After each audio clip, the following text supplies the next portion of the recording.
Broadcasting from the business capital of the world, this is the Podcast Business News Network. It's often been said one of the most important things that you can do to move your life forward and feel energized and clear and just good is get a good night's sleep. And you've been hearing that from right back to your parents. Easier said than done for many of us. We're going to talk about sleep issues today from the psychological aspect and how we can make some changes there and hopefully get you a couple of extra hours of quality sleep. She helps people with this and so much more all the time. She's an author, psychologist, and she's back. Dr. Ann Creekmore is on the program. Hi, Ann. How are you? Hi, Steve. Good. How are you? I'm good. I slept decent last night. Not my best Good. night of sleep, but it was all right. I woke up a few times, usually go back to sleep. I do have a friend, a very, very close, dear friend that deals with sleep challenges. Maybe we could use that as an example. Sure. Okay. That's always good. So her challenge is that she can usually fall asleep, but many times wakes up in the middle of the night and typically can't get back. For her, and it's maybe a slightly unique situation, she had her husband passed away a couple of years ago, suddenly.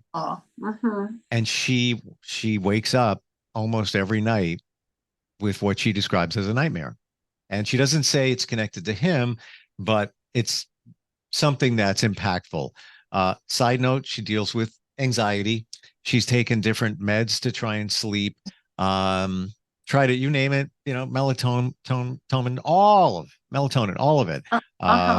I got her a sleep mask. I got her earplugs that helped. You're so good. But still, she has challenges to the point where I know that she stays up late because she almost doesn't want to go to sleep because she knows she's going to wake up anyway. Right. What are your initial thoughts on a situation like that? Well, I mean, it's not unusual to have sleep problems. And so it is a really big issue, just like you said. I had a few questions more. Sure. Since you know her so well and everything. Do you have any idea, like, kind of what meds? You said she tried sleep things. Is it like just melatonin or some medications and those don't agree with her, that kind of thing? Or what's happening with that? They just didn't work. And she tried Lunesta, I think it's called, to help sleep. Yes. That didn't really work. Same situation. She wakes up. She's even tried NyQuil or ZQuil. Right. Which is just it has alcohol in it, which is can be sedating and it's antihistamine, right? Right. That worked maybe a little bit. She is on a mood stabilizer. Antidepressants don't work for her, so it's a mood stabilizer. But it just seems like she'll always wake up. And I think that's common for a lot of people, waking up and then can't fall back to sleep. Right. Yeah. So thoughts on that? Right. Well, of course, since I don't know her, I'm not diagnosing her. I've never met her. So evaluation, but I'm just listening to you. And in a case like that, it's Dr. Todd Grande would say in his presentations, I don't know if you know him, he's a psychologist, does a lot of podcasts on different topics.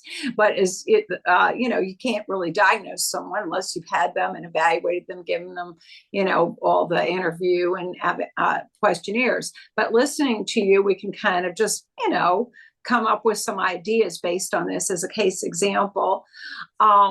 When you say that the antidepressants don't work for her and that she's on a mood stabilizer, that suggests a bipolar depression versus a unipolar depression, because the serotonin reuptake inhibitors are contraindicated for someone with a bipolar depression, and they make it worse.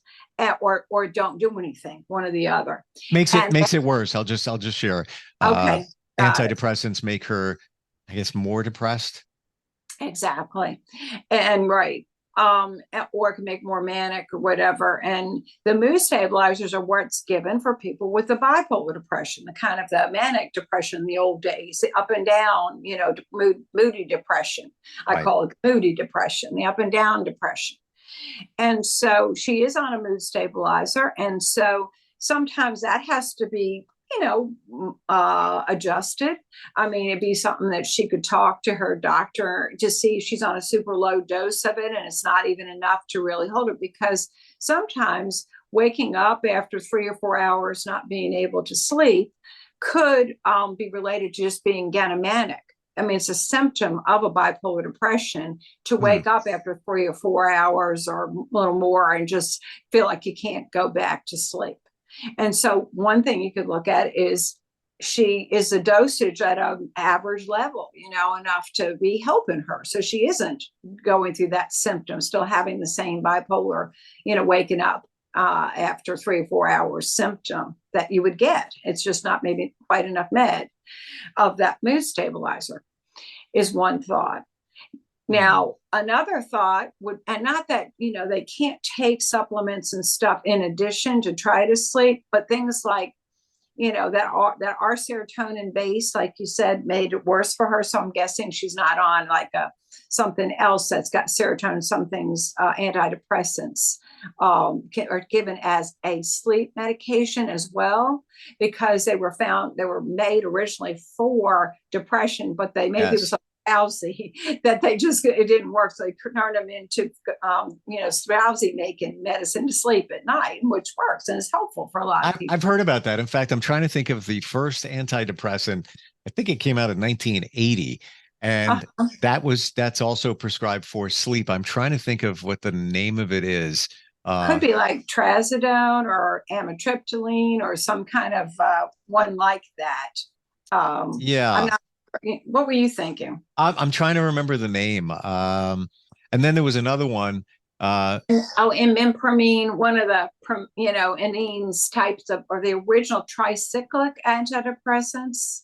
I'm not sure. Before the SSRIs, and then they found a lot of them are just better. Some of them are still used, but some of them are used for sleep as well. And a friend of ours, I have a friend who's an EMT, so he knows a little bit about meds. And a mutual friend, we were at his house, and he said, "Yeah, I'm having trouble sleeping, so the doctor gave me this stuff." And my friend, the EMT, looks at it, and he's like, "You realize this is for seizures? This is seizure medication." Right. I can't think of the name. I can never be a doctor because I can't remember the name of the meds. Never ever happened. You've got to remember all those names. You got to have that kind of brain. And even in her situation, she even occasionally will take a tiny bit of Xanax.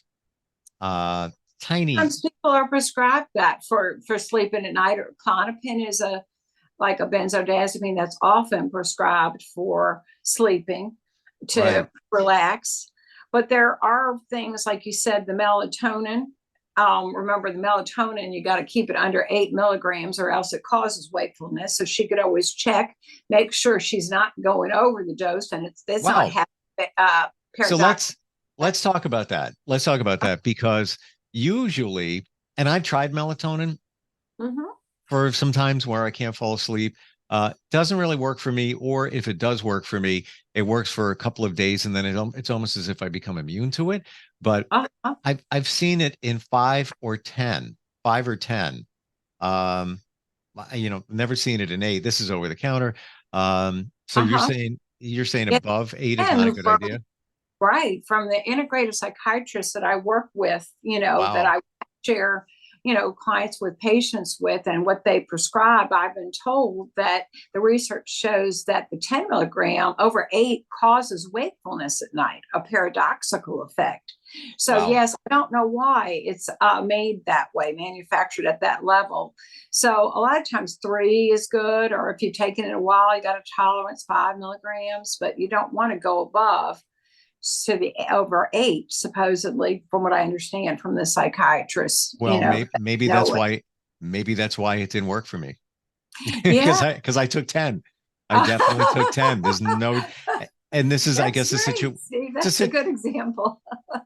I guess, the funny thing is that people think that because it's a supplement, it just doesn't have any of the rules that a medication would have. You never go to your doctor and they prescribe you a pill a day and you go, well, I think I'll take 10 of these, Well, this is a perfect example of why people do it all the time. They think, well, that's good. It has the same effects. You've got to go and stay within dosages. Well, less Just can be example. more in this Yes, situation. less can be more. It's really going to work at the appropriate level. Supplements work at the appropriate level that they're prescribed. So let's look at somebody that isn't on other meds and just has challenges sleeping in general, Right. or wakes up or whatever. Suggestions there. So we identified melatonin in the right dosage can be effective. Yes. What else? Other suggestions? Well, I know what the integrative psychiatrist used to recommend, and it was called Sleep Tonight by Nature's Way. I don't want to favor anyone, manufacturing company, but you asked about what else is recommended, and that's what I saw recommended a lot. It has ashwagandha in it, and so a lot of my clients have taken it and felt it was very beneficial. It's just a supplement, but you have to take it the right dose. You don't pop too many of them. You take one, or you can take two if you're under a lot of stress, it says. And what it does is it reduces your cortisol level too. I think the ashwagandha is very relaxing, so you can take that, and that may help.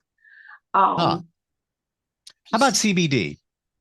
Yes, I've heard that helps some people, definitely. So that's another option.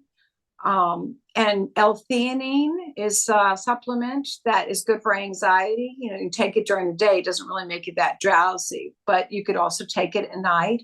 It sounds like in the case of the first friend that you were talking about, that she's waking up with nightmares. So, something that would reduce her anxiety, like I know the doctor's prescribing the Xanax. Of course, those are addictive. You don't want to take them every single day and get addicted. So maybe some of the other ones that reduce anxiety that are the natural would help as well. And you can mix it up. And one thing, but first to see if maybe it's a little bit of the manic stuff, going up at night that she isn't able to, needs a little extra of her mood stabilizer with. But people also, you said something about her having grief, or losing her husband and having nightmares, at night. And there's different things that would be something to help someone through therapy, that, go to therapy and talk about, get the grief, do the grief work and get over that, because grief is kind of like that boiling pot, with the lid on it that's just shaking. Yeah. And then you got that anxiety and you need to get it out. You need to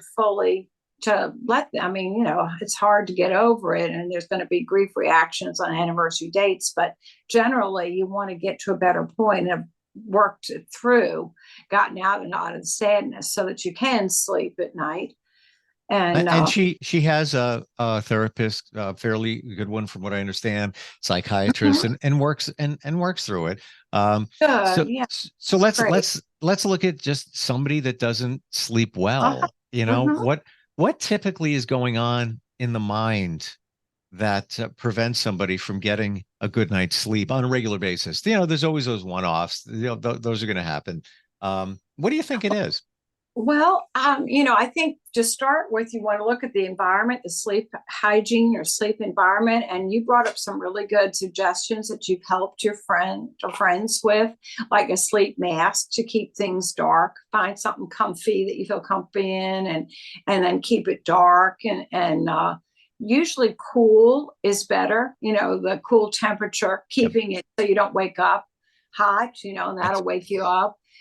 And do whatever it is that's going to make you feel comfortable through the night, and set up your environment in that kind of way to kind of prevent. Maybe try after, before dinner, talk about problems, but don't talk anymore in the evening. Kind of say that you're not going to think about problems, you're not going to talk about problems. It's just people need a good amount of downtime to relax and just get their minds on, peaceful sleeping preparation before, and just don't, just say, no, I can't talk about stuff that's upsetting, and try not to think about it, and take an hour or two, before, just to do something real relaxing. Well, you great points about the temperature, because I've changed it up now to where I leave my window open. I'm in the Northeast. It gets cold at Mhm. night. Yeah.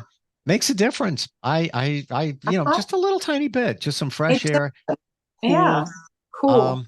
And also, so many of us are on our phone before we go to sleep, and it's just stimulating your mind. I Exactly. think you just need to just power down, but we don't. Right. Exactly. Or I guess there's a special glasses to if you have to get on, that you can kind of light filtering blue light, filtering out the blue light stuff, because supposedly that can affect your sleep if you do that right before bed. So you can Well, I just just want to share, and that's very impactful. On your phone, most phones have that blue filter. And cool. I didn't when know you, that. yeah, when you first put Hmm. it on, it's a little weird. It'll look kind of yellowy when it's filtering it out. But Oh, then you just get used to it. It's like, oh, just like it was, it's like it was never there. But yeah, if you look in your oh, display settings, it's there yeah. to filter it That's a out. great suggestion. Yeah, for people who may have to look at it a little bit before, but that could help not have that side effect of interfering with your sleep. And That's neat. interfering, you just that's another point. Uh, some people believe EMF, electromagnetic frequency radiation coming Right. from your device, can prevent us from having a good night's sleep and potentially Correct. some other health issues. And so many of us put our phone on the nightstand and use it as a an alarm to wake up, but all it's doing is sending signals and receiving signals. So Exactly. they say shut it off. Get just a traditional old school alarm clock and shut off your phone. Exactly. Exactly. Yeah. Move, or at least move it away from you, far away. You'll be able to hear the alarm and you'll have to get up and And then turn there's it that. off. That'll get you up too. Yep. So don't put it next to you. And they have those little EMF, I'm going to call it a seal. It's not that, but it's, you know what I'm talking about. You can just Yeah. put on to help and then put it across the room from you. So you don't have reactions to it if that is interfering. I want to ask you, and I don't believe we ever got even close to deep into this, but we've talked during these shows about many different things, many, Yeah. right down to narcissism in Mhm. detail. Yes. A lot of good stuff. Your background that got you here, what was your journey like? How did this all begin for you? Well, I don't know. It was just kind of in me. I mean, when I was, like 12, I'm reading Freud, I'm like interested in Ariadne and schizophrenia. And I was always really interested in it. And then some things happened that just kind of guided me to feel like, well, I should help people, and I wanted to pursue it. So I pretty much knew, when I was in Hmm. high school and I went to college, and I knew I wanted to become a licensed clinical psychologist when I started. So I just graduated from college in 3 years with a psych major. And I did double, all my electives were psych in addition to my major. And then, like, literally, like 2 weeks after graduating, I was started my doctoral program and Wow. then finished my doctoral program in 4 years, which is good because, well, we went summers as well. And like there were 17 credits a semester. But say, I love psychology, so it's not really that hard for me. And I was able to finish the dissertation in the year, which is Wow. unusual, but I did it. And Hmm. so I don't know. I just always have been interested and wanted to help people. And It shows. And I'll tell you, you shouldn't have regrets. Everything's a learning process in life. But I dropped out of psychology in school because I was 17 and I got a radio job at a big right. station, the big one, stayed 30 years. It was, I found the job I wanted. But I look back and say, I should have taken that psychology class and it didn't interest me then. Now, and you can never say never. I could take one tomorrow. But Right. and just what you said, studying Freud, I have. And the other night, I don't know what popped in my head, but Albert Einstein. And I was like, let's dig into this. Let's look. And I spent about an hour just looking over his life, his relationships. His son had schizophrenia. Oh, I didn't Um, know that. yeah, yeah, Mm-hmm. and eventually passed away at an early age due to Mm-hmm. challenges related to it. Oh, I was put in an asylum back then. yeah. But most of his amazing work was before 1930. And he didn't want all the fame and everything that came along with it. Mm-hmm. But when he passed in 1955, they took his brain. One doctor had the foresight, I guess, to do it, and Mm-hmm. his brain is different. His brain, Interesting. How is yeah. his brain different? There on the right side of the brain, there's, I believe, I'm far from the expert. I'm just going back to what I saw. 3 different ridges within Mm-hmm. sections, if you will. He's got a Mm-hmm. 4th one. He had a 4th one in his brain. Interesting. Yeah. Oh, and which, where in the brain, for the, what area, top, bottom, middle, kind They, of, look it up. Now you've yeah. gotten me very interested in There's understanding. pictures. There's pictures Sure. of it. Yes. I don't recall, what section, and I'm sure it's there, but it was just they just said the right side, and then one right. extra ridge within, and that kind of creative thinking area. Exactly. And so that's very interesting. I know that one not, well, I don't know if it was a psychologist, psychiatrist, would want to understand the serial killers, and look at their brains, not just brain specs, MRIs and things like that, but got John Gacy's brain to see if it was different in some way. And they didn't find something structurally different. That doesn't mean there wasn't something different to it, because but it's interesting how they were able to find that with Einstein. And, again, I'm not the expert, but looking at the pictures, it's clear. They say there's 3 sections that we have in an average person's brain. On the right side, there's one more going on. So I don't know if that means his brain is bigger, but there's and when you think of the body of work, and the prizes, the Nobel prizes that just amazing. Absolutely. And he had challenges like everybody else. He's went through many different female relationships. Some of them were mistresses, and there was a lot going on there. It wasn't like he was just locked in the lab, if you will. Right. What's going on there? Well, you've got me interested in Googling about him now. Yeah, check it out. That. I hadn't heard that. So you're a psychologist through your reading, and because you're interested and you help people so much with different things. Well, I think it goes back to, working in radio, where we would have people tell their situation. I don't want to say problem, but their situation. Yes. And then we and all the listeners would come up with a solution to help them out. So it's almost that is so nice. You were like just being a paraprofessional, as they would call it, but being a psychologist without having to go to the school and helping people. And even what we're doing, we focus on an issue, and then you know a lot about it, and then we put it out for people to help them. So you're doing it without having to get the degree. Well, with your immense help, I'll throw this out there too. If you have a question in the future, for Dr. Creekmore, you can always reach us, instantfeedbacksteve@gmail.com. Doesn't matter what it is. You can keep it anonymous as well. And we can dig into that and see if we can come up with some ideas and solutions. Exactly. That would be great. And if they want to give details, of course, it's totally confidential.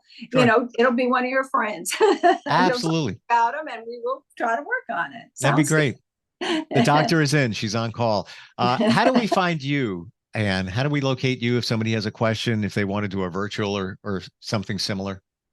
Yes, I think the easiest way is just to go to my website, Psychologist in Virginia, all spelled out, plural, psychologists.com. And then it has all my information on it, my emails and phone numbers and everything. Wonderful. Always great talking with you. Love the insight. You're amazing. You make it understandable for the rest of us, and I appreciate you being here. Well, I really appreciate you. Thanks. You do most work. We'll see you next time. Thanks. See you then. Thank you. We're coming right back. Hang on. Are you looking for even more of the podcasts and hosts that you love? The Podcast Business News Network is proud to announce that you now have even more ways to listen live. Check out the MyTuner Radio, online radio box, and Simple Radio apps on iOS and Android, or find us online. Search for Business News Network on mytuner-radio.com, or search Podcast Business News Network on streama.com and onlineradiobox.com/US. Take your podcast on the go and don't miss a minute of the action.